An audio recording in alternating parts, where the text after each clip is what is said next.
Chapter 1. 7 years earlier. Nobody noticed Lyra when she entered a room. That was normal. Servants weren't meant to be noticed, especially servants like her. She carried laundry, scrubbed floors, prepared guest chambers, and kept her head down.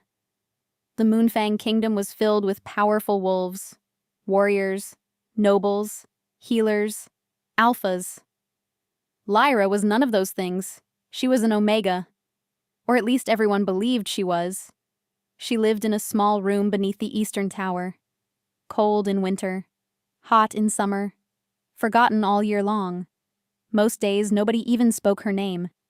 And honestly, that hurt less than the insults. Weakling. Worthless Omega.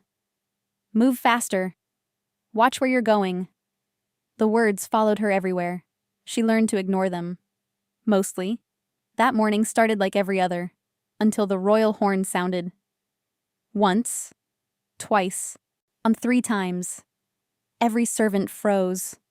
The royal horn only sounded for emergencies. Or announcements. And announcements usually meant trouble.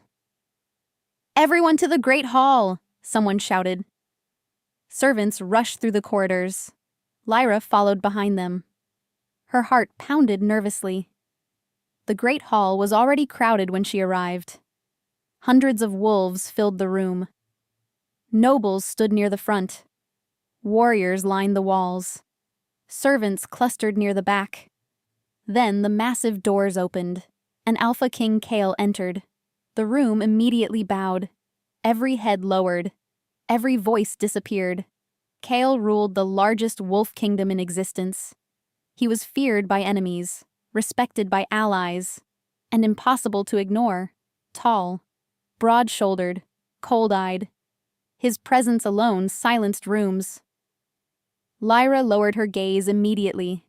She had seen him before, only from a distance. Never this close. Something about him felt dangerous, not physically, emotionally, like a storm waiting for permission to strike. Kyle stepped onto the raised platform. His expression revealed nothing. Beside him stood Elder Rowan, the oldest advisor in the kingdom. The elder cleared his throat. "The Alpha King has made a decision." Murmurs spread through the crowd. Kyle remained silent, watching, waiting. "The kingdom requires a Luna." The room erupted.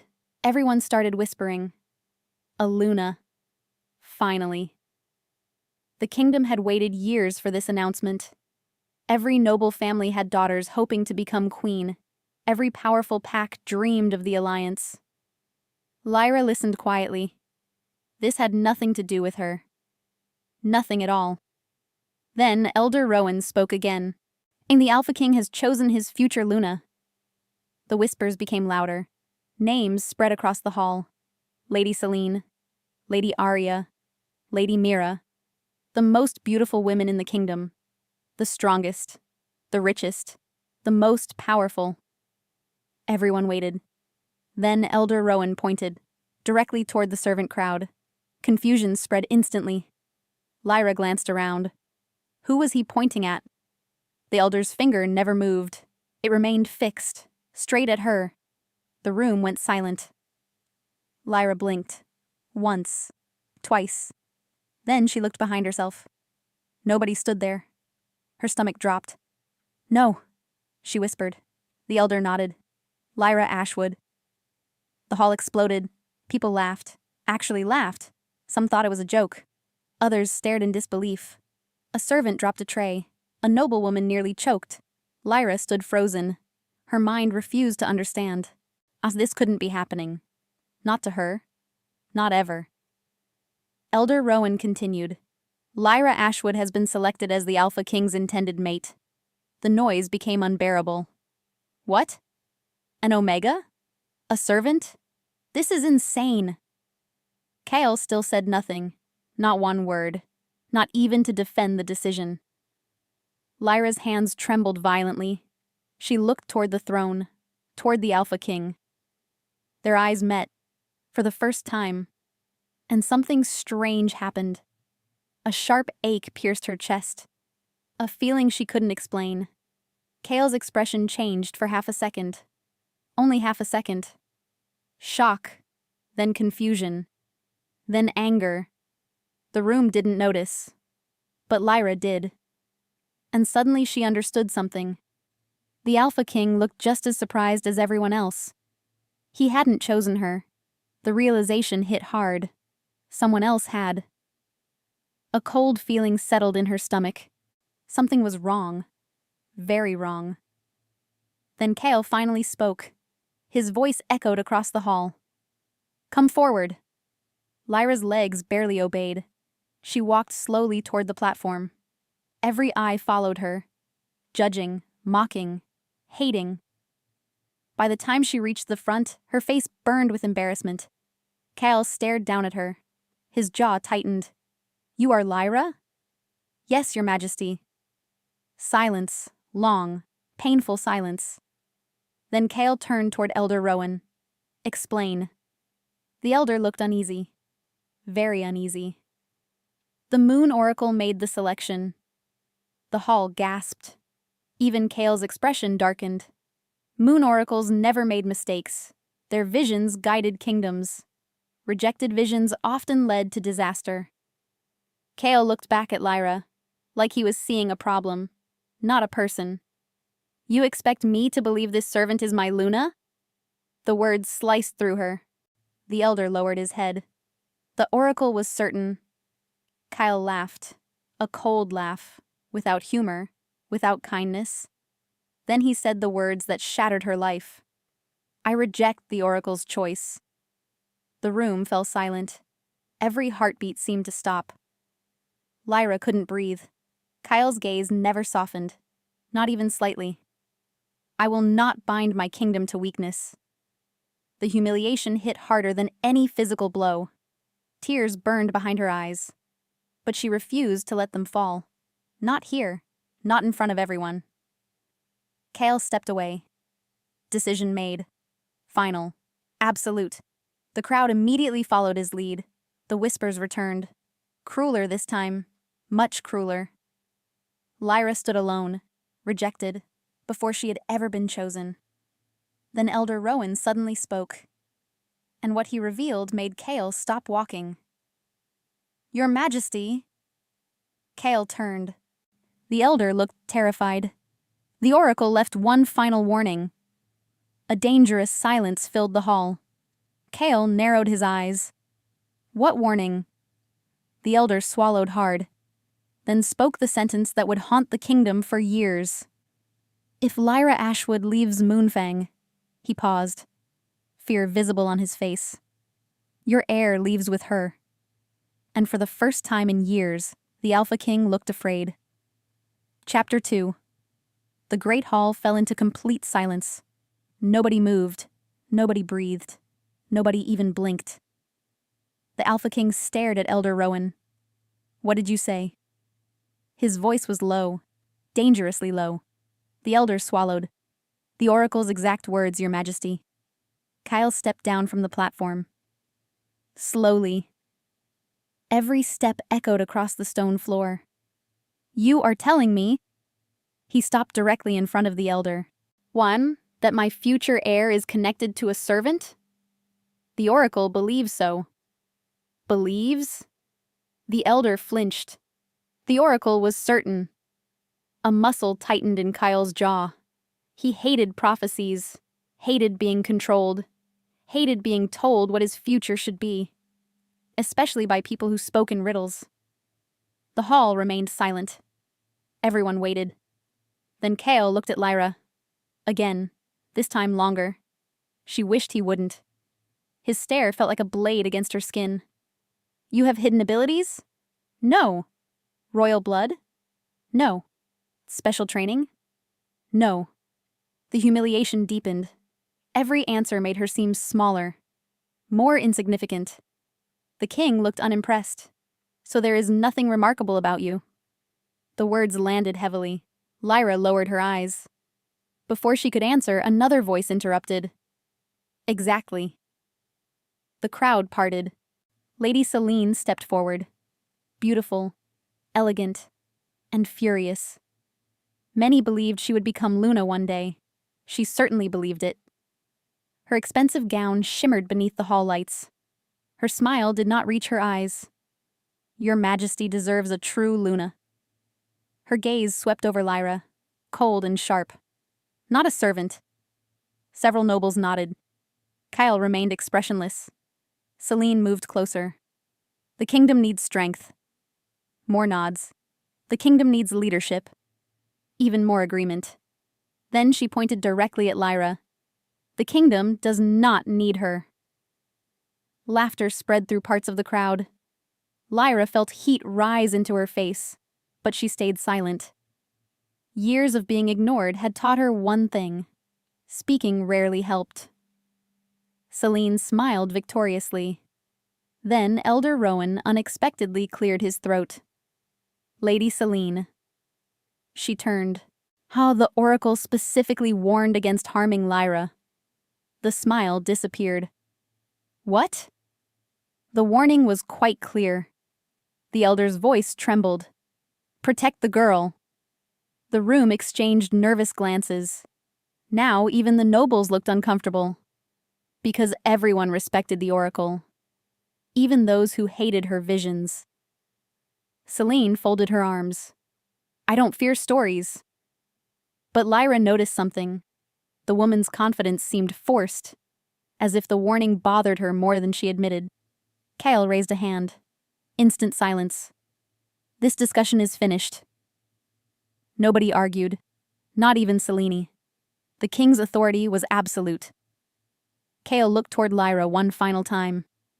You will remain in the palace. Lyra blinked. What? Until I determine why the oracle made this prediction. Her stomach tightened. But you are not free to leave. The words sounded less like protection, and more like imprisonment. Then Kale turned away. Conversation over. Decision final. The crowd slowly began dispersing. People whispered as they passed. Most weren't kind. Lyra heard every word. Pathetic. She'll be gone within a week. The king hates her. Poor thing. That last one somehow hurt the most, because it was true. By sunset, the entire kingdom knew her name. And none of it was good. Lyra walked through the servant corridors carrying fresh linens. The whispers followed her. Always. Everywhere. A group of maids stopped talking when she approached, then immediately started again once she passed. She pretended not to notice, but she noticed everything. When she reached the eastern tower, she finally allowed herself to breathe. Her room waited at the end of a narrow hallway. Small. Simple. Safe. At least normally. Tonight something felt wrong. The door was slightly open. Lyra froze. She always locked it. Slowly, she pushed it wider.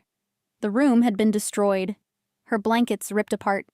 Her clothing scattered. Furniture overturned. A broken cup lay on the floor. Her heart sank. Someone had done this deliberately. A message, a warning, or both. A laugh echoed from the hallway. Lyra turned.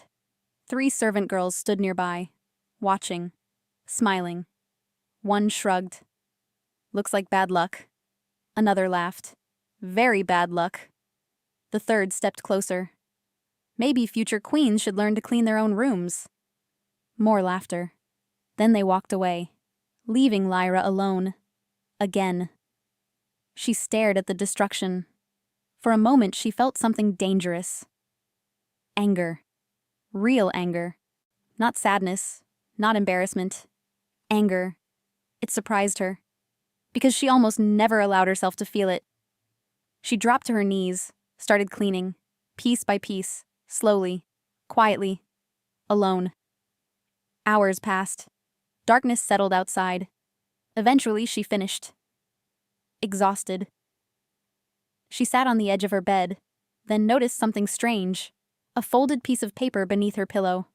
Her pulse quickened. She reached for it, opened it carefully. Only 4 words were written inside. Run while you can. Her hands began shaking. Who sent it? Why? Another warning? Or a threat? Before she could think further, a loud crash echoed from outside, followed by screams. Lyra jumped to her feet. More shouting followed, then running footsteps, lots of them. The palace had erupted into chaos. She rushed into the hallway. Servants sprinted past her. What happened? Nobody answered. A guard appeared at the far end. His face looked pale, terrified. He spotted Lyra, immediately ran toward her. You! She stepped back. What happened? The guard grabbed her arm. We have to move now. Why? The northern gate was attacked. Her blood ran cold. Attacked? The guard nodded. His expression was grim. Someone broke into the kingdom. Who? He hesitated, just for a second. Then he answered. They weren't looking for the king. Fear crawled up her spine. The guard tightened his grip. They were looking for you. And somewhere deep within the palace, a wolf howled. Not with anger, not with victory, but with a warning, as if something ancient had just awakened. Chapter 3. The guard dragged Lyra down the corridor. Fast. Too fast. She struggled to keep up. What do you mean they were looking for me? The guard didn't answer. His face remained pale. Sweat covered his forehead. Behind them, alarm bells rang across the palace. The sound echoed through every hallway. Something was very wrong. Please, Lyra said. Tell me what's happening. The guard finally looked at her, and whatever he had seen tonight had terrified him. The attackers asked for you by name. Lyra's stomach dropped. That made no sense. Nobody outside the kingdom knew her. She was a servant, a nobody, an omega. Who would travel across territories looking for someone like her? The answer was simple. Nobody. Which meant the attackers knew something she didn't. The thought chilled her. They reached a narrow staircase. 2 warriors stood waiting, both armed, both tense. The moment they saw Lyra, they exchanged uneasy looks, as if they expected something. Or someone. The older warrior stepped forward. Is this really her? The guard nodded. The warrior stared, longer than necessary, then shook his head. I don't understand. Neither did Lyra. Not anymore. Meanwhile, inside the throne room, Alpha King Kale stood before the captured intruder. The man knelt on the stone floor. Bruised, bloody, bound with silver chains. Yet somehow he was smiling. Kale hated that smile. It suggested confidence, and confidence usually meant secrets. You crossed 3 territories to enter my kingdom. Kyle's voice was calm, dangerously calm. Why? The prisoner laughed softly. You already know why. Kyle's eyes narrowed. No. The smile widened. Then your kingdom is in more danger than I thought. The room grew colder. Several warriors shifted uneasily, and the prisoner looked around, then leaned forward. Tell me something, Alpha King. Kyle remained silent. The man continued. Has the girl started remembering yet? A strange feeling hit Kale. For the first time tonight, he felt uncertain. What girl? The prisoner laughed again. This time harder. Liar. Kyle slammed a hand against the arm of his throne. The sound exploded through the room. Every warrior flinched. Answer me. The prisoner stopped laughing. Immediately, his smile vanished. Now he looked serious. Almost afraid. The moon-marked child is waking. The throne room went silent. Several elders exchanged worried glances. Kyle noticed. What does that mean? Nobody answered. Not the prisoner. Not the elders. Nobody. The silence itself became suspicious. Then the prisoner whispered something. Something so shocking that even Kale froze. Ask Lyra why she survived the fire. Lyra sat inside a secure chamber. 4 guards stood outside. 1 inside. Nobody spoke. Nobody explained anything. An hour passed. Then another. The uncertainty became unbearable. Finally, the door opened. Alpha King Kale entered, alone. The guard immediately bowed and left. The door closed. Silence filled the room. Lyra stood, nervous. Kale remained near the entrance, studying her. Again. Lately, he seemed to do that often, and she hated it, because she could never understand what he was looking for. You survived a fire. The words hit her like a slap. She blinked. What? A fire. His gaze sharpened. When you were a child. The room suddenly felt smaller. Much smaller. Lyra looked away. She didn't like discussing it. Ever. How do you know about that? Answer the question. His tone was firm, kingly, used to obedience. Lyra folded her arms. Yes. Kale watched carefully. What happened? The memories stirred. Painful memories, ones she rarely touched. My village burned. Her voice softened. I was 6. Kyle didn't interrupt. The fire spread during the night. She swallowed. My parents never made it out. For a brief moment, sympathy appeared in his eyes, then vanished. So quickly she wondered if she'd imagined it. How did you survive? Lyra hesitated. The answer had always bothered her. Because she didn't know. Not really. I don't remember. Kyle frowned. You don't remember? No. Nothing? She shook her head. Only pieces. His attention sharpened instantly. What pieces? Lyra closed her eyes, trying to reach memories buried years ago. Smoke, our heat, screaming, fear. Then, something else. A woman. Beautiful, glowing, standing inside the flames, her voice, soft, gentle, sad. I remember a woman. Kyle's expression changed. What woman? I don't know. The memory felt distant, like a dream. She carried me. Kyle took a step forward. Go on. She said something. Lyra frowned, trying to remember. The words had haunted her entire life, always just beyond reach. Then suddenly, they returned. Clear. Perfectly clear. Lyra opened her eyes. The room felt colder. She said. Kyle leaned forward, waiting. Hide your mark until the moon chooses. The silence afterward was terrifying. Kale didn't move, didn't speak, didn't breathe. His face had gone completely still. Lyra felt her heartbeat accelerate. What does that mean? No answer. Your Majesty. Still nothing. Then Kale whispered one word, a word she had never heard before. Impossible. Fear spread through her chest. What? Kale stared at her, for the first time since they'd met. Not with irritation, not with disappointment, not with judgment. With shock. Real shock. Then his gaze dropped to her wrist. Lyra followed his eyes. At first she saw nothing. Then she noticed it. A faint silver light. Beneath her skin. Barely visible. Glowing. Slowly. Pulsing. Alive. Her breath caught. What is that? Kale's voice came out rough. Almost shaken. That. He stopped. As if saying it aloud would make it real. The silver glow brightened. A strange symbol began forming beneath her skin. Ancient, beautiful, and terrifying. Then Kale said the words that changed everything. You're not an Omega. The mark flared brighter, and somewhere beyond the palace walls, something answered. Chapter 4. The silver mark blazed across Lyra's wrist. Bright, beautiful, terrifying. She stared at it, unable to look away. What is happening? Her voice trembled.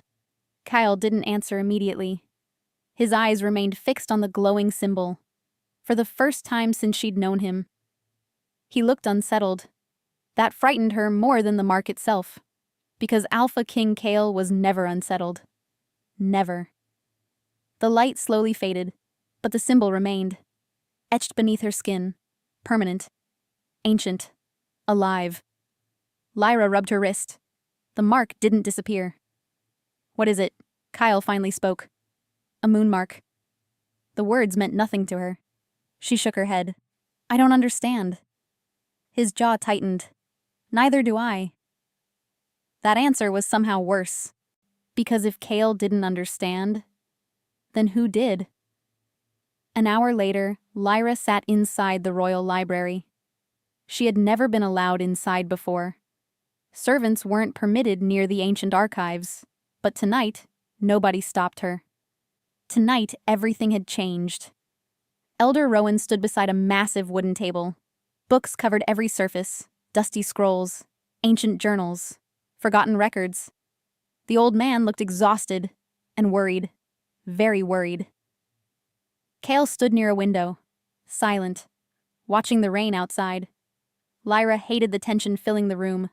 Someone knew something. She could feel it. Finally, she spoke. Tell me the truth. Nobody answered.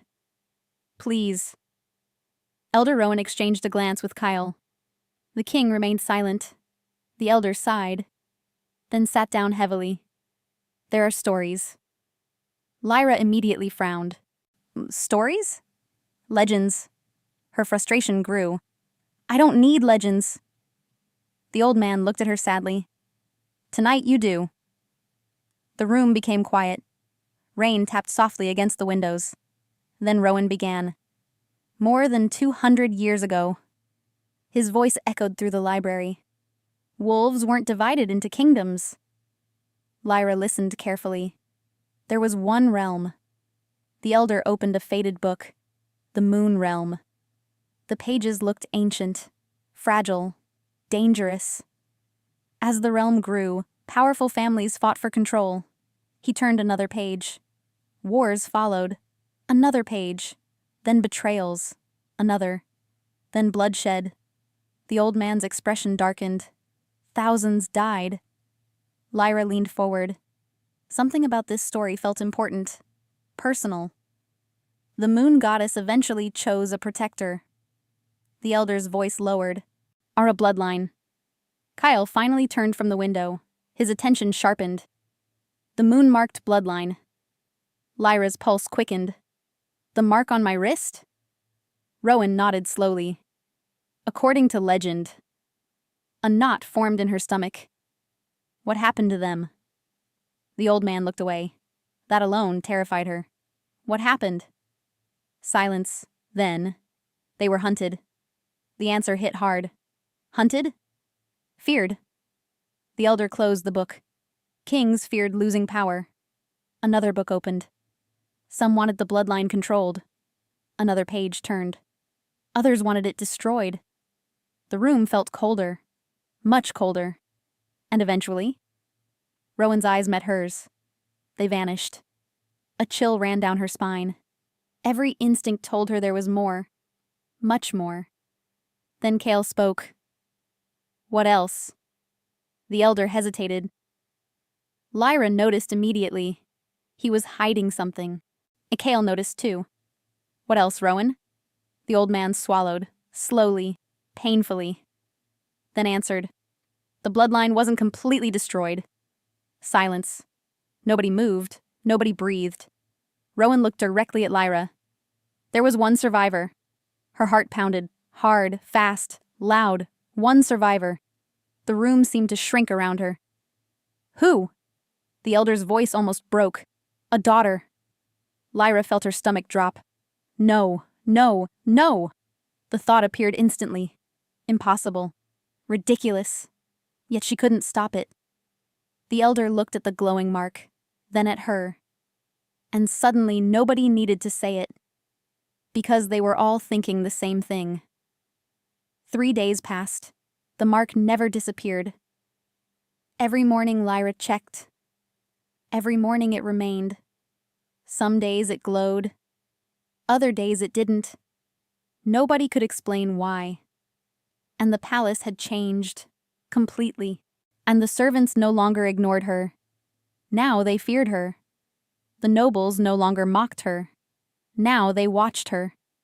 The guards followed her everywhere. She hated it. All of it. Nothing felt normal anymore. Not even breathing. Especially after the attack. More intruders had been spotted near the borders. None were captured, none identified. But they all seemed to be searching for something. Or someone. Lyra. That thought kept her awake at night, because she still didn't know why. On the fourth night, she couldn't sleep. The palace felt suffocating, so she slipped outside. Just for a few minutes. The gardens were quiet. Moonlight covered the flowers. A cool breeze brushed her face. For the first time all week, she relaxed, slightly. Then she heard a voice. "You should be inside." Lyra froze. Kyle stepped from the shadows. She hadn't heard him approach, which was somehow unfair. The man moved like a ghost despite his size. I couldn't sleep. His gaze swept across the garden. Neither could I. He didn't say the words, but she sensed them anyway. An awkward silence followed. Then Lyra sighed. I miss being invisible. Kyle looked surprised. The reaction almost made her laugh. What? You miss it? Of course. She folded her arms. When nobody noticed me, life was simple. His expression became thoughtful. Simple? Not easy. She corrected him quickly. Just predictable. Kyle looked away, as if considering something. Then he surprised her. When I became king... Lyra blinked. It was the first personal thing he'd ever said. I missed anonymity too. She stared, certain she'd misheard. The Alpha King? Missing anonymity? The idea sounded absurd, yet his face told her he meant it. The realization felt strangely human. For the first time, he seemed less like a king, and more like a man. The moment lasted only seconds. Then a scream shattered the night. A woman's scream. Close. Very close. Kale moved instantly, 1 second beside her, the next already running. Lyra followed. Adrenaline erased exhaustion. They reached the eastern courtyard. Guards surrounded someone. A servant girl. Crying. Shaking. Terrified. What happened? Kale demanded. The girl pointed upward, toward the palace wall. Everyone looked. Lyra's blood turned to ice. Written across the stone, in bright red paint, were 6 words. We found the moon-marked girl. The courtyard erupted into chaos. Guards rushed everywhere. Orders filled the air. Weapons drawn. Defenses activated. But Lyra barely heard any of it. Because beneath the message, someone had painted another symbol. A silver crescent moon. Exactly identical to the mark on her wrist. Then Kale noticed something else. Something hidden within the paint. A folded parchment, pinned directly into the wall. He ripped it free, read it, and instantly went pale. Lyra had never seen that expression before. Fear. Real fear. Your Majesty? Rowan asked. Kale slowly lowered the parchment. His voice came out cold. Deadly cold. They're already inside the palace. And at that exact moment, a hand covered Lyra's mouth from behind. Chapter 5. A hand clamped over Lyra's mouth. Hard. She tried to scream. Nothing came out. The world exploded into chaos. Guards shouted. Steel rang against steel. Someone grabbed her waist, pulled her backward. Fast. Too fast. Lyra kicked wildly. Her attacker barely reacted. Strong. Much stronger than her. The courtyard blurred. Faces vanished. Moonlight spun overhead. Then everything went dark. A cloth covered her eyes. The smell hit next. Earth. Pine. Smoke. A forest. No. That was impossible. One moment she had been inside the palace courtyard. The next, she was somewhere else. How? Her heart hammered. She struggled harder. The man carrying her cursed. Hold still. His voice was rough, unfamiliar. Lyra bit his hand. Hard. He swore again, then dropped her. She hit the ground painfully. Before he could react, she ripped the blindfold away. Moonlight flooded her vision. Trees surrounded her. Endless trees. She really was in a forest. But not just any forest. The Blackwood Forest. The most dangerous region in the kingdom.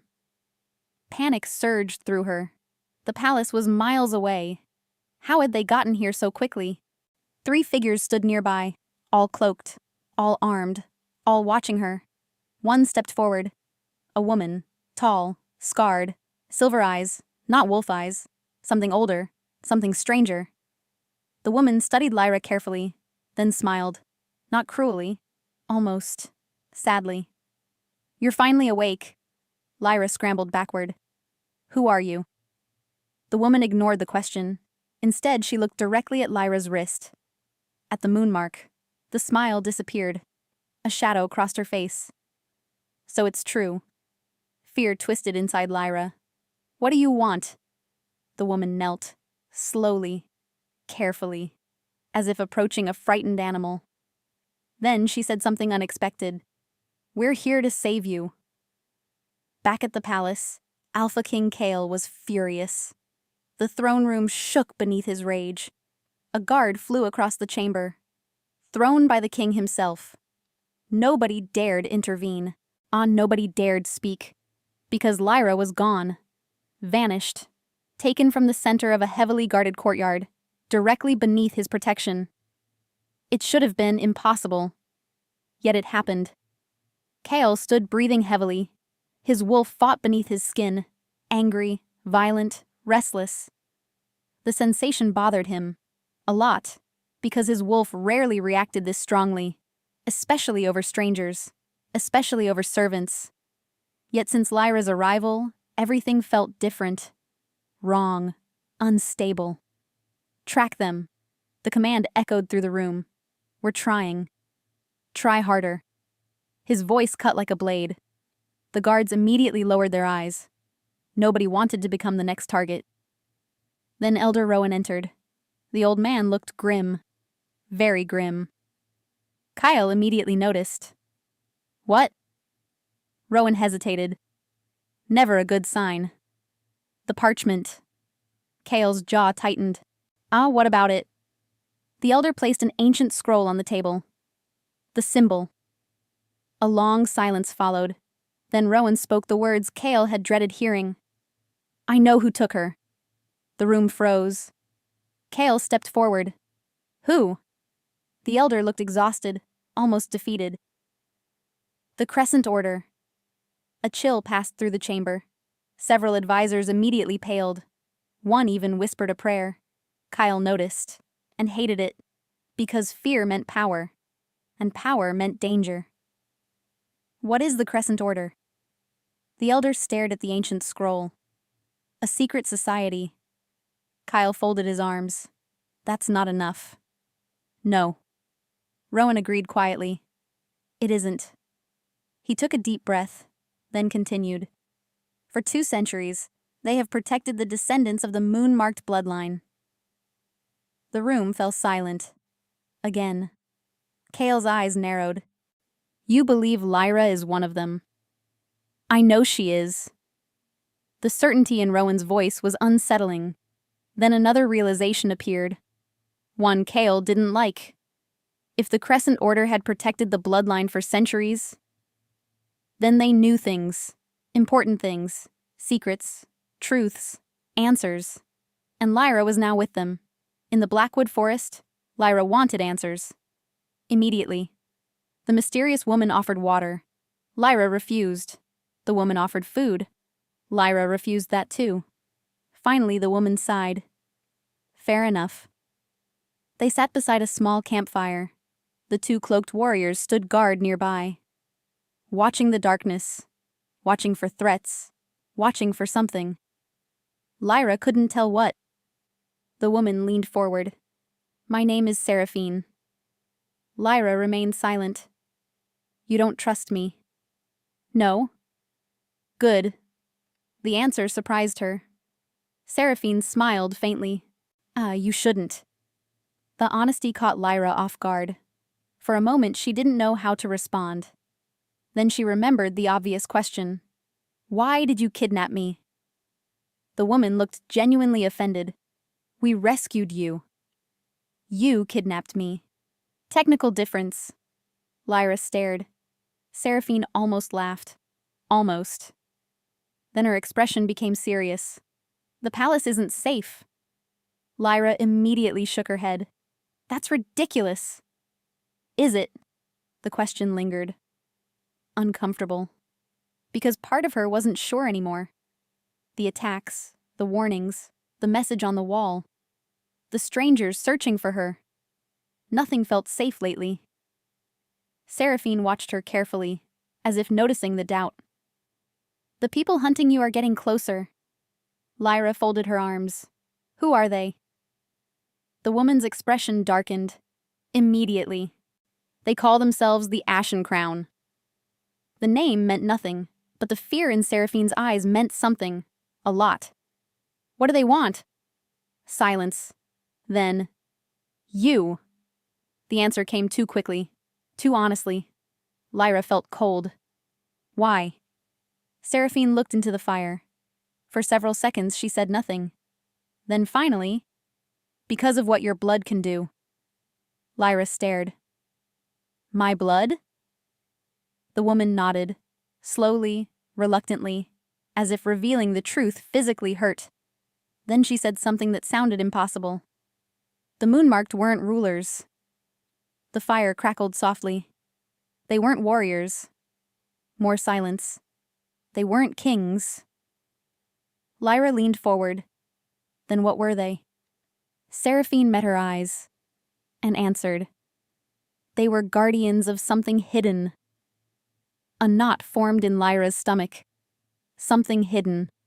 Something important enough to kill for. Something people had hunted for centuries. What?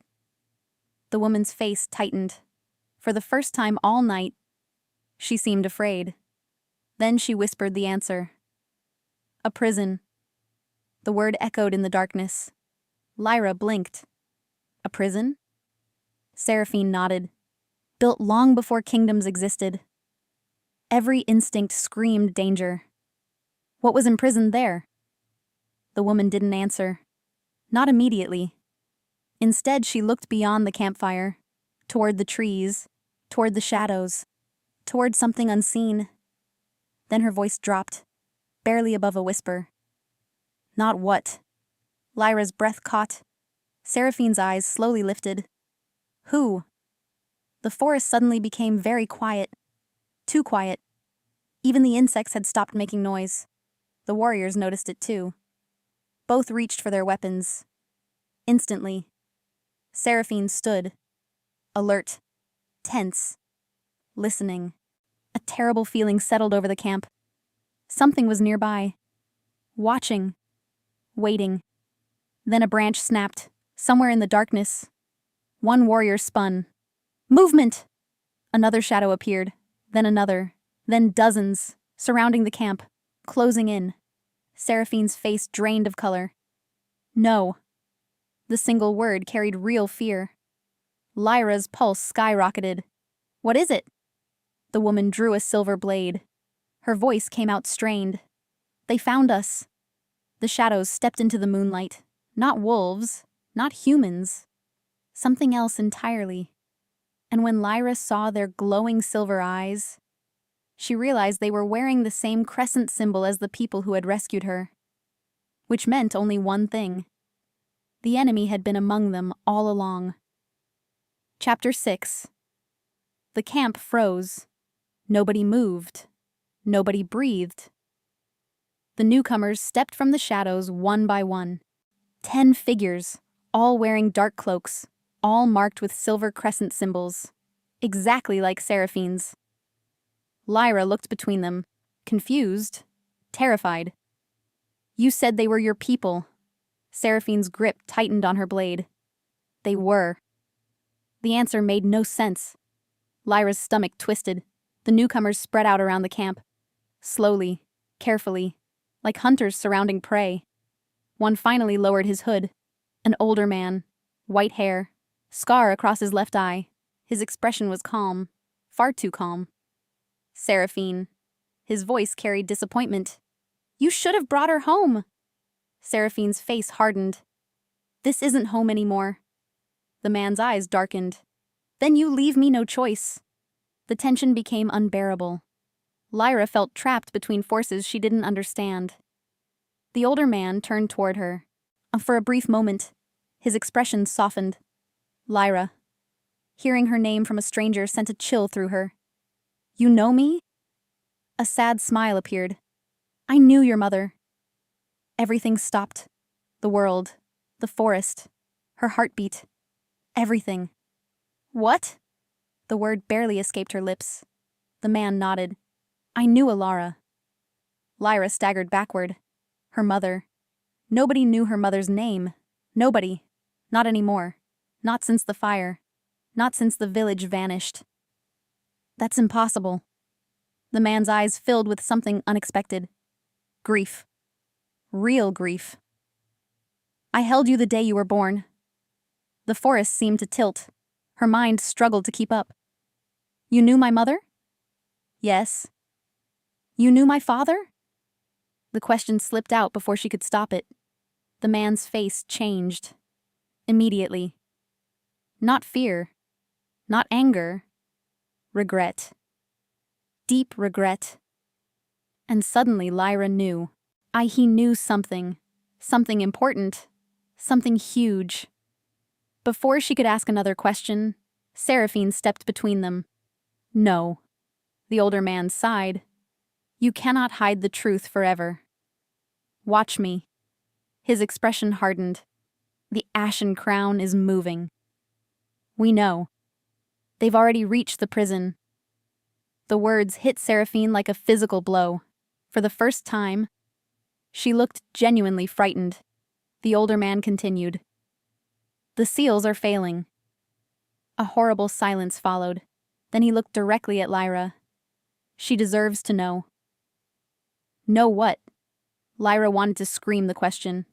Instead, she stood frozen, listening, trying to understand, trying to survive. Then the older man spoke, and everything changed. Your mother died protecting you. Lyra's eyes widened. No. The answer came instantly. Automatic. Painful. No. Because her mother had died in the fire. Everyone knew that. Everyone. The man slowly shook his head. The fire was a lie. The words slammed into her. Hard. Brutally hard. What? The village never burned accidentally. Lyra couldn't breathe. The older man's voice lowered. Your family was attacked. The forest disappeared around her. She barely heard anything else. Her mind replayed a single memory. Flames, smoke, screams. The woman carrying her. The warning. Hide your mark until the moon chooses. Not a dream, not imagination. A memory. A real memory. Seraphine cursed quietly. Because she knew. She had known all along. Lyra turned toward her. You knew? The woman's silence answered everything. Betrayal flooded through her chest. You knew. Lyra. You lied. The pain in Seraphine's face was obvious. But it didn't matter. Not right now. Nothing mattered. Except one question. Who attacked us? The older man's jaw tightened. Then he answered. The Alpha King. Silence. Absolute silence. The world stopped again. No. Lyra shook her head. No. Because Kale wasn't even king 7 years ago. Because Kale couldn't have. Because, the older man continued, his father. The truth struck like lightning. King Aldrich, Kale's father. The previous king. The ruler who had died years ago. The ruler everyone praised. The ruler history called noble. The ruler who had murdered her family. Lyra felt sick. The older man's voice softened. He discovered your bloodline. Every word hurt. He feared what it represented. More pain. So he ordered the attack. Lyra's knees nearly gave out. Everything she believed. Everything she knew. Gone. Destroyed. Rewritten. Then another realization appeared. One far worse. Kale knew, didn't he? He had to know. He was king now. He knew everything. All the secrets, all the history, all the lies. Her chest tightened painfully, because despite everything, a small part of her had started trusting him. Not much, just enough. And now that trust cracked, then shattered. Miles away. Alpha King Kale rode through the forest. Rain soaked his clothes. Branches whipped past. His warriors struggled to keep pace. But Kale barely noticed. Because something felt wrong. Very wrong. The sensation had followed him for hours. Growing stronger. More urgent. His wolf was restless. Aggressive. Protective. Almost desperate. The feeling made no sense. Yet it wouldn't stop. Suddenly, a flash exploded behind his eyes. Kale jerked violently in the saddle. His horse nearly threw him. A warrior shouted, "Your Majesty!" Kyle ignored him. Because he had seen something. A vision. Impossible. A woman standing in flames. Silver eyes. Dark hair. Holding a child. A child with a glowing moon mark.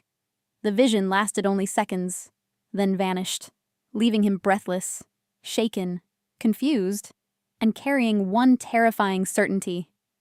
The woman in the vision wasn't a stranger. She was Lyra's mother. Back at the camp, the argument ended abruptly because the forest erupted. A roar echoed through the trees. Not wolf, not human. Something else. Something ancient. Every warrior drew weapons instantly. The older man's face went white. No. Seraphine turned. Fear filled her eyes. It can't be. The ground trembled beneath their feet. Once, twice, again. Trees swayed violently. Birds exploded into the sky. Something enormous was moving through the forest, toward them. Fast. Very fast. The older man grabbed Lyra's arm. "We have to leave." "What is that?" Nobody answered. The roar came again. Closer. Much closer. Then the earth cracked. A massive silver light burst through the trees, blinding everyone. Lyra raised her hands to shield her eyes. The moon mark on her wrist exploded with light, brighter than ever before. Hot. Burning. Alive. And from deep within that light, a voice echoed directly inside her mind. Not spoken, not heard, felt. One sentence, 6 terrifying words. The prison is finally opening. Chapter 7. The prison is finally opening. The words echoed through Lyra's mind, again, and again, and again.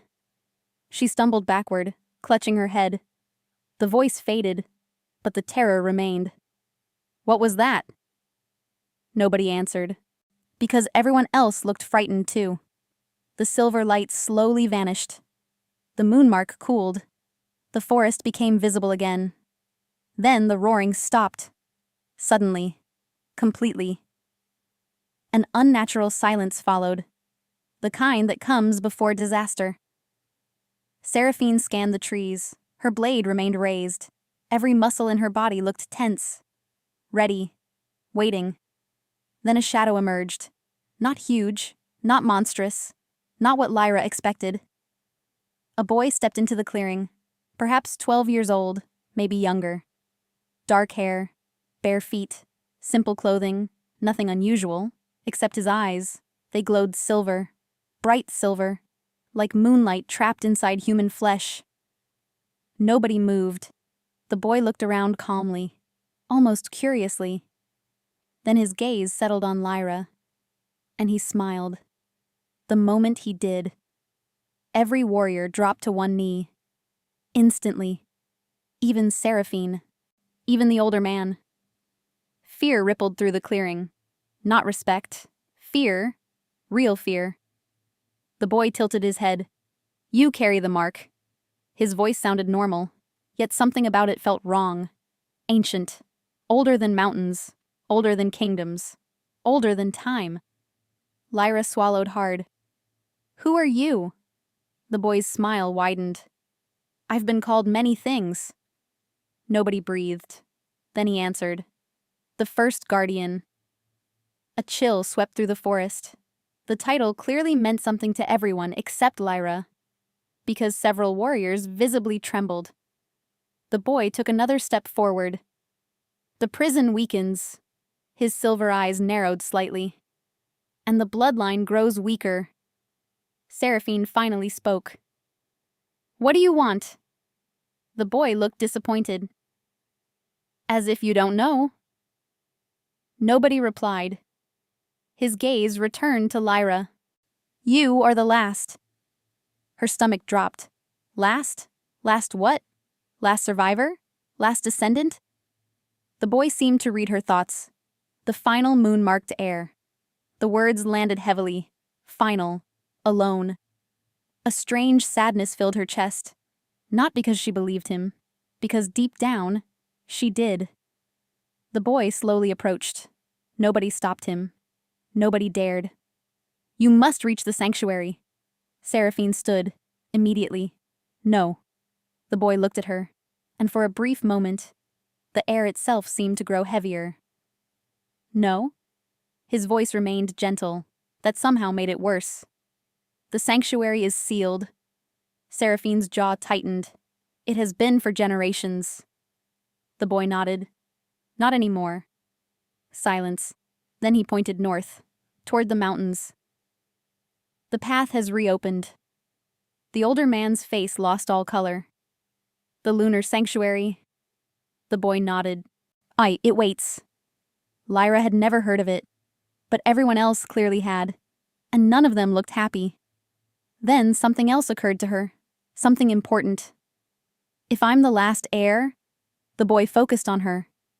Yes? What exactly am I heir to? His smile disappeared. Completely. The answer took several seconds. Then he spoke. Responsibility. That wasn't an answer, and they both knew it. Before Lyra could press further, the boy suddenly turned, looking south, toward the distant kingdom. His expression changed, for the first time. Concern. Then he whispered, He's coming. Alpha King Kyle rode through the storm, faster than any human should. His horse struggled to keep pace. His warriors had fallen behind hours ago. He no longer cared, because the visions wouldn't stop. Each one stronger than the last. A burning village, silver symbols, a crying woman, a hidden chamber, and always the same face, Lyra's mother, Alara.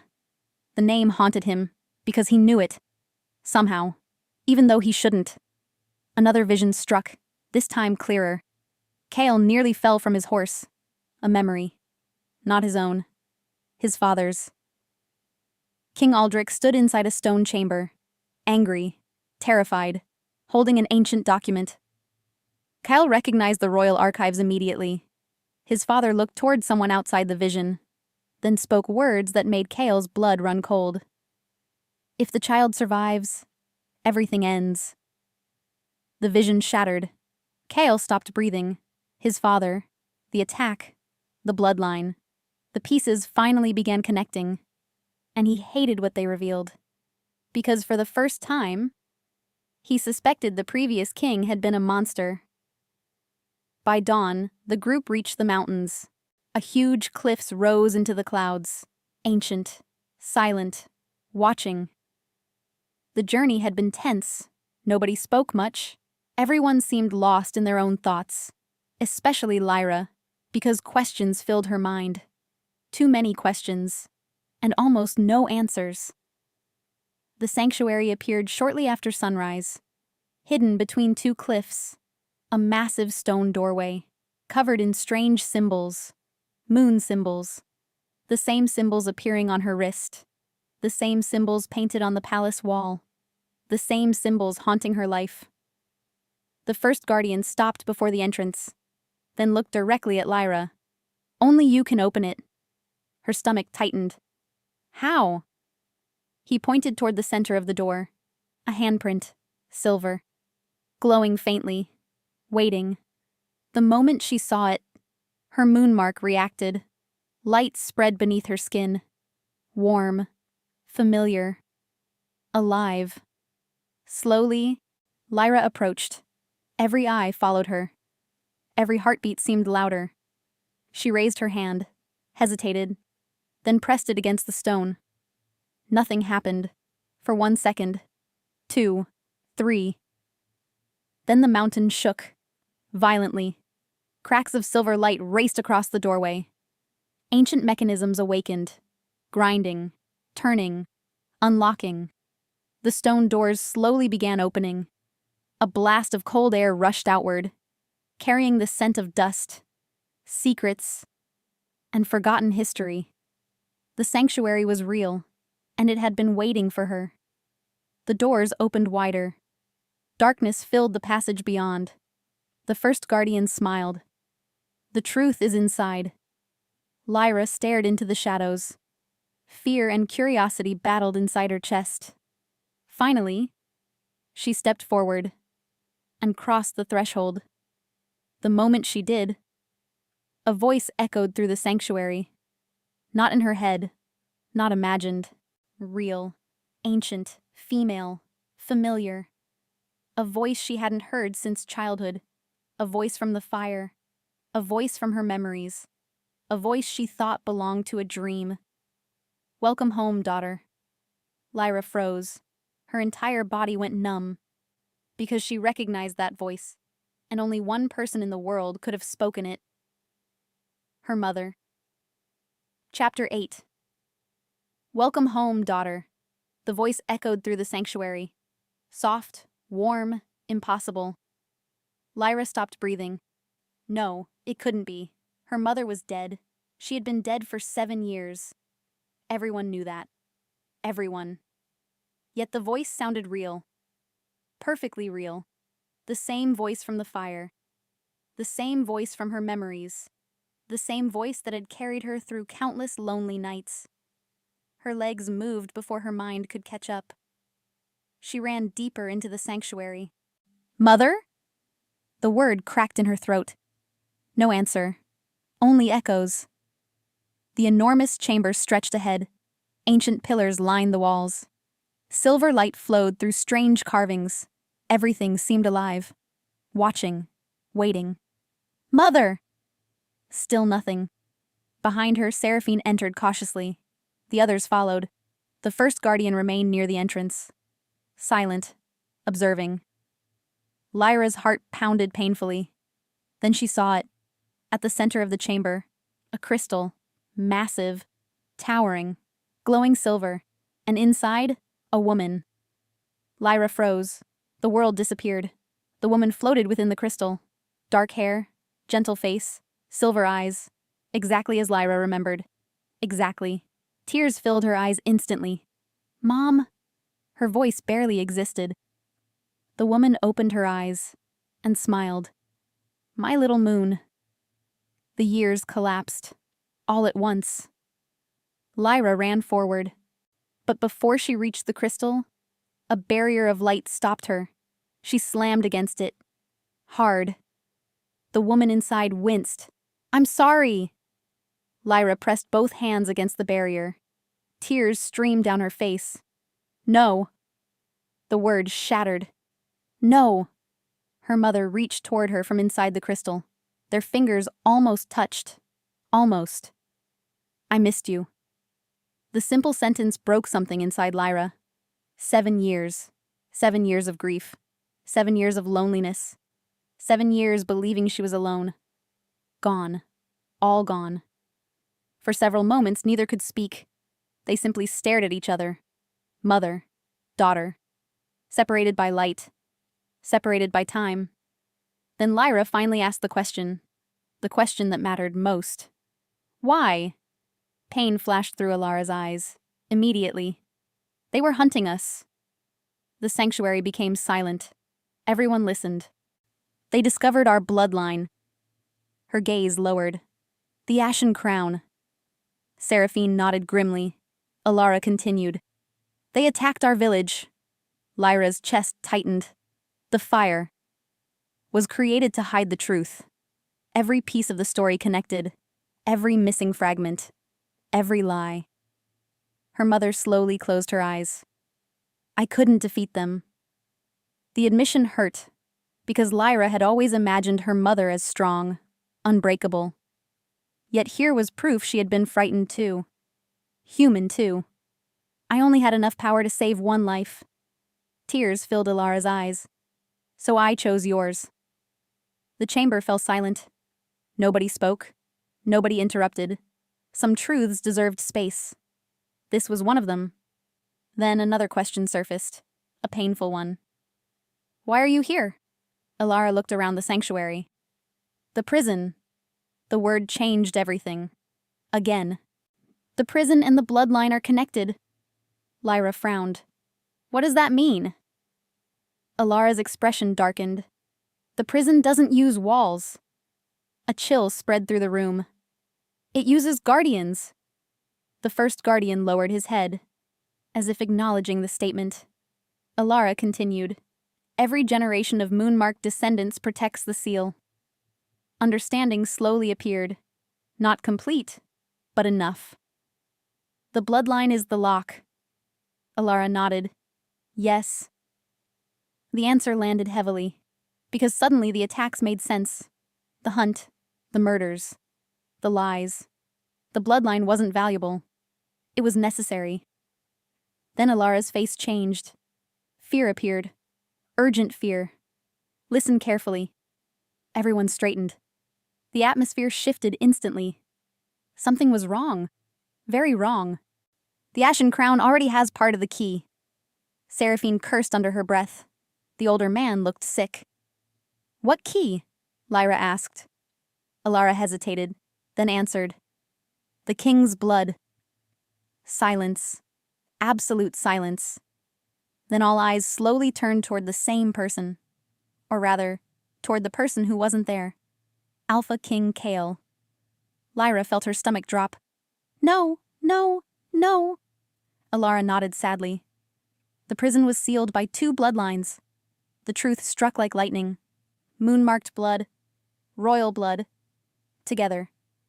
Neither alone. Both required. Lyra felt cold. Terribly cold. Because suddenly she understood. The Ashen Crown didn't only need her. They needed Kale. And if they captured both, the prison would open. Completely.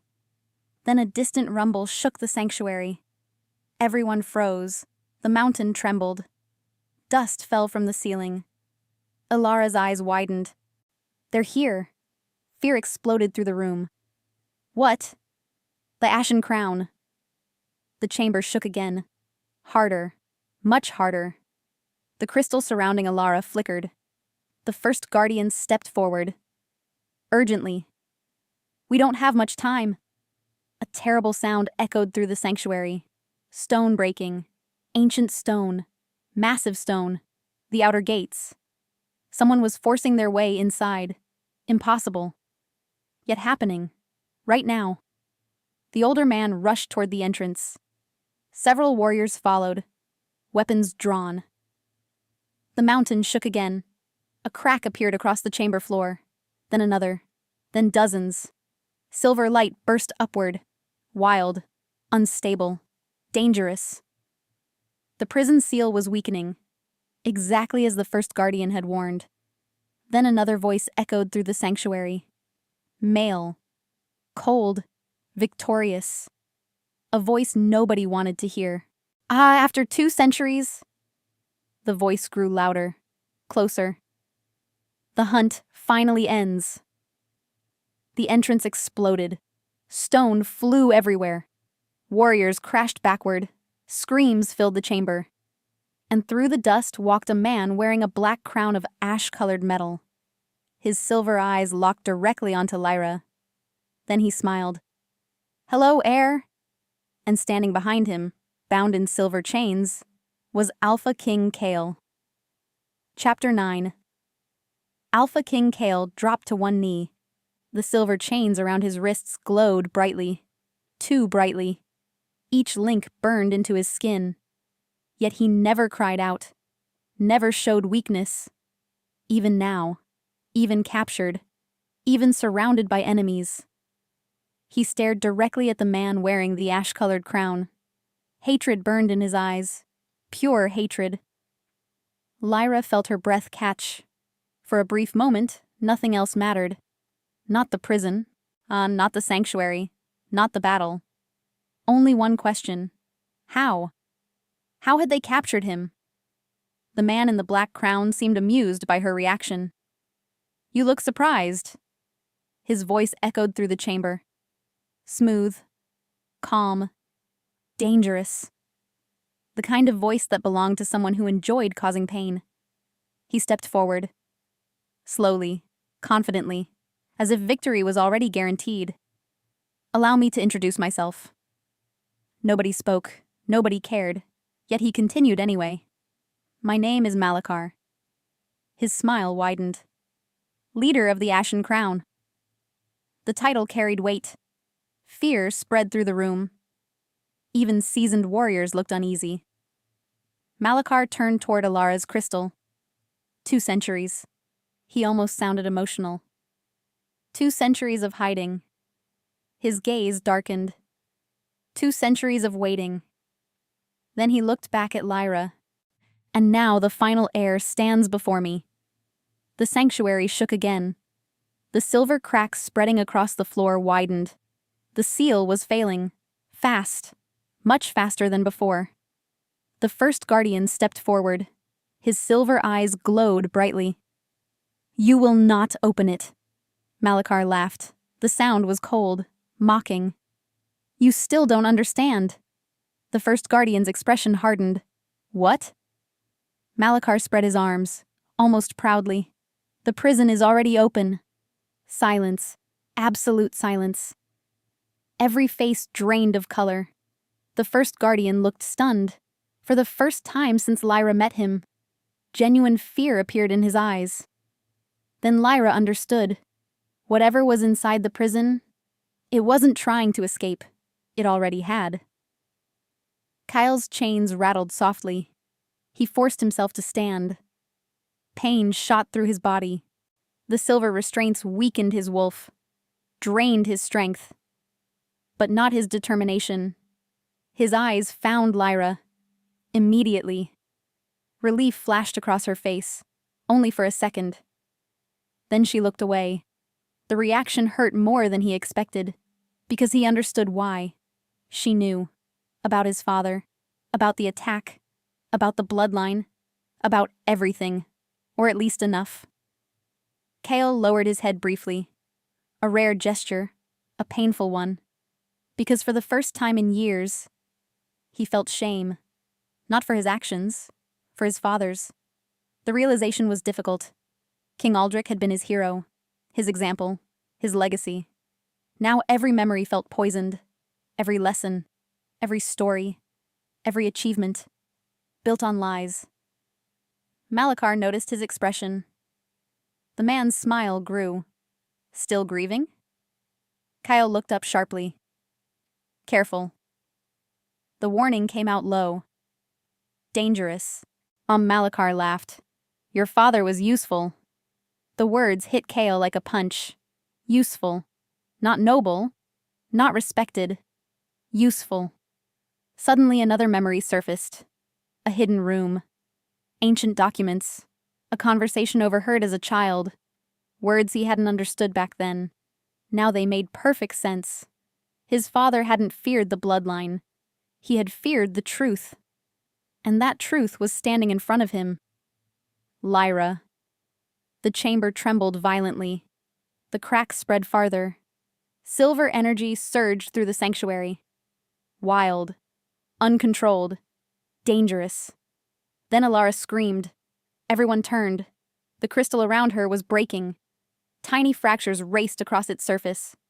"No." The word escaped Lyra instantly. Alara looked terrified. Not for herself. For everyone else. "Listen to me." Her voice echoed through the chamber. Urgent.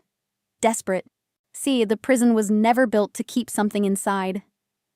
Confusion spread. Even the first guardian frowned. "What?" Alara's eyes filled with dread. The stories were altered. A horrible silence followed. Then she spoke the truth. The prison was built to keep something out. The chamber froze. Nobody moved. Nobody breathed. Malakar's smile vanished. Immediately. Because he hadn't known. The first guardian looked stunned. Because he hadn't known either. Even Seraphine looked shocked. The realization struck everyone at once. Generations of people had been protecting a secret, without understanding it, without knowing what it truly meant. Then the crystal shattered.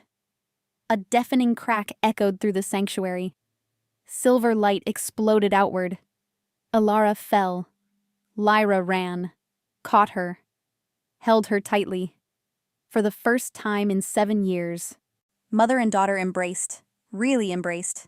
No barrier, no crystal, no separation, just warmth, just family, just love. Tears filled both their eyes. I found you. Lyra's voice broke. Alara smiled, a sad smile. My little moon. For a moment, the chaos disappeared.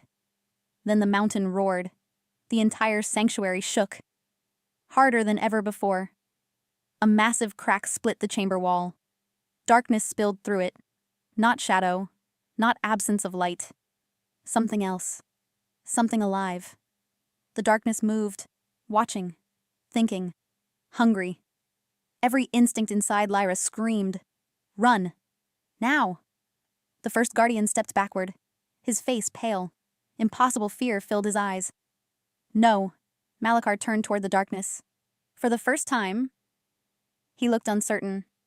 What is that? Nobody answered, because nobody knew. Then a voice emerged from within the darkness. Ancient, endless, terrifying. A voice older than kingdoms, older than history, older than memory. The darkness spoke only one sentence. At last! The door is open, and every light inside the sanctuary died. Chapter 10. Darkness swallowed everything. No light, no shadows, nothing. Lyra couldn't even see her own hands. The sanctuary had vanished. The world had vanished. Only fear remained. Then she felt it.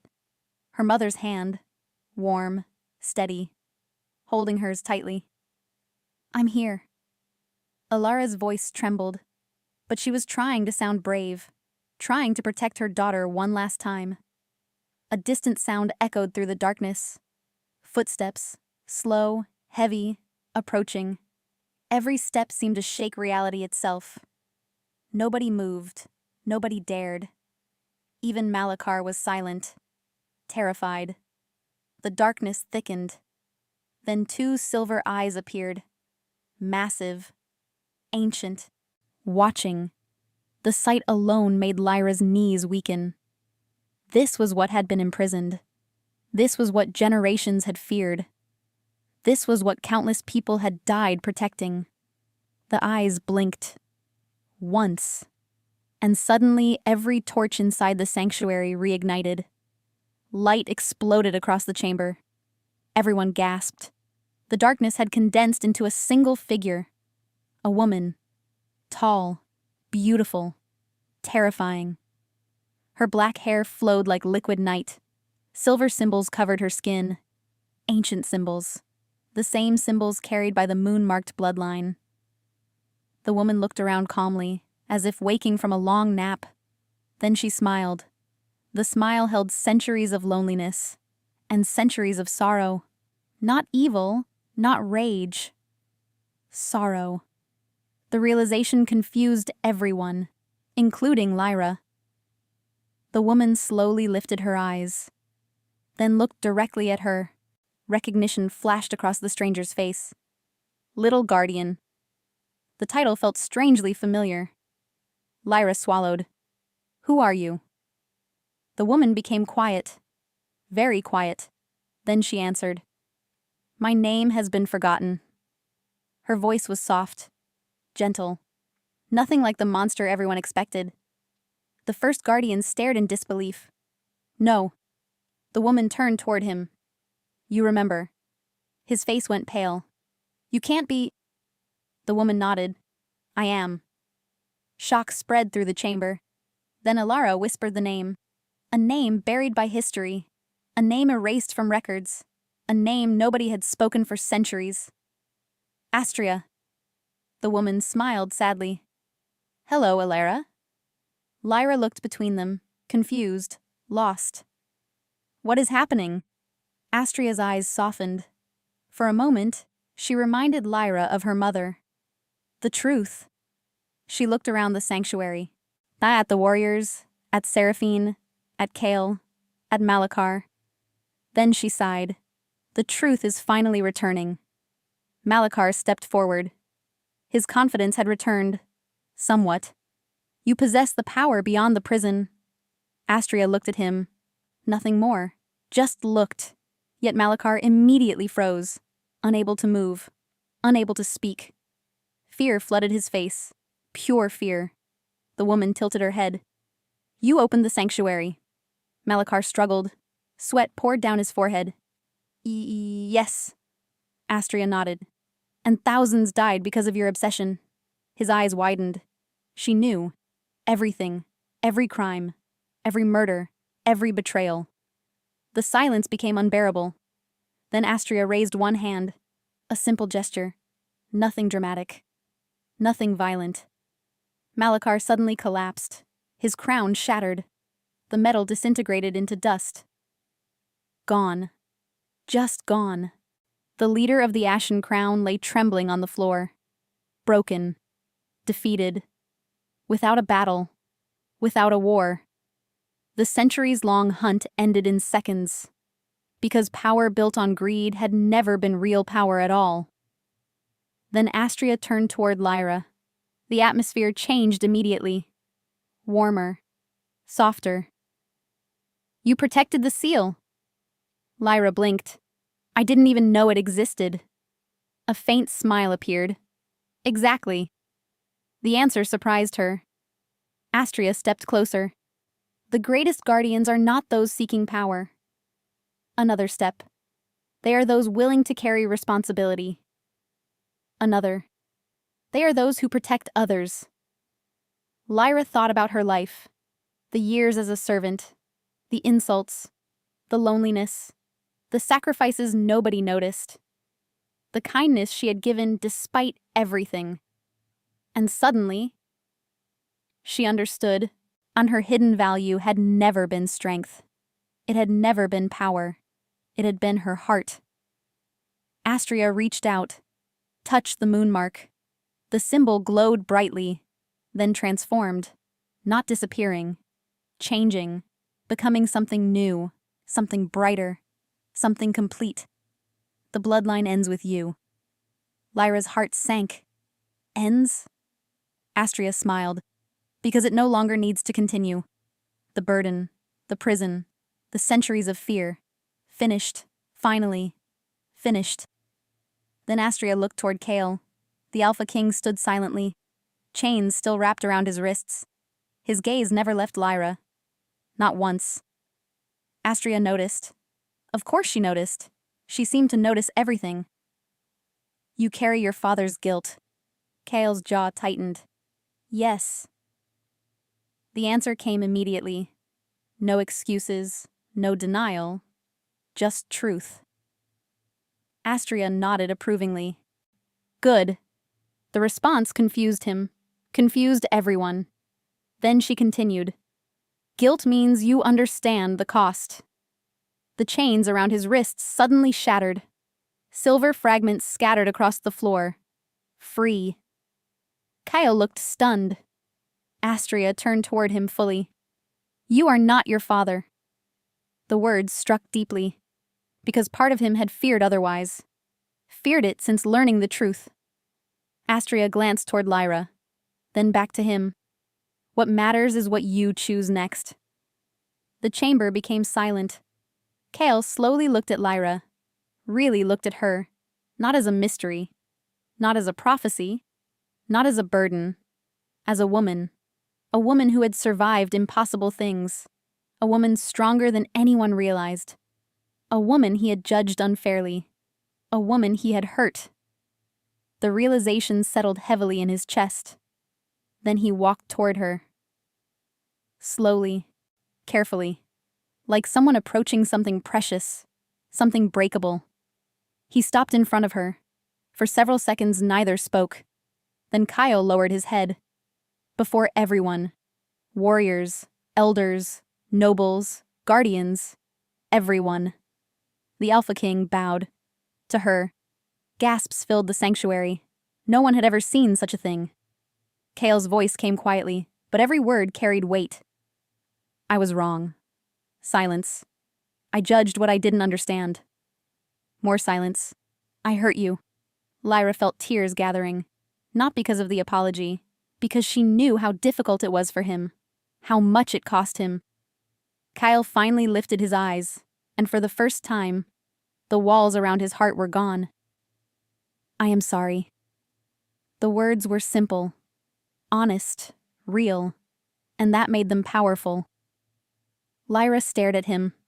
1,000 emotions moved through her.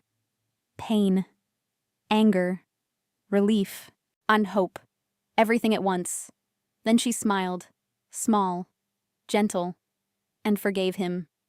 1 year later, the Moonfang Kingdom looked different. Brighter, stronger, peaceful. The Ashen Crown no longer existed. The old lies had been exposed, the forgotten histories restored, and the kingdom had gained something unexpected. Hope. Children laughed in the courtyards. Markets thrived. Packs united. The future finally felt possible. Inside the royal gardens, Lyra sat beneath a flowering tree. A small boy raced across the grass. Dark-haired, bright-eyed, laughing. The sound filled the air. Kyle watched him proudly. The little boy stopped suddenly, then pointed toward a butterfly. Father! Kyle smiled. A genuine smile. One that would have shocked the kingdom years ago. I'm coming. The boy ran into his arms, laughing harder. Lyra watched them, and her heart full, peaceful, happy. The journey had not been easy, but it had been worth it. Kyle eventually crossed the garden, then sat beside her. Their shoulders touched, comfortable, natural, home. He slipped his hand into hers. She squeezed gently. No words were needed. Not anymore. The wind carried the scent of flowers. The kingdom rested. The past healed. The future waited. And for the first time in a very long time, nobody was alone. The end.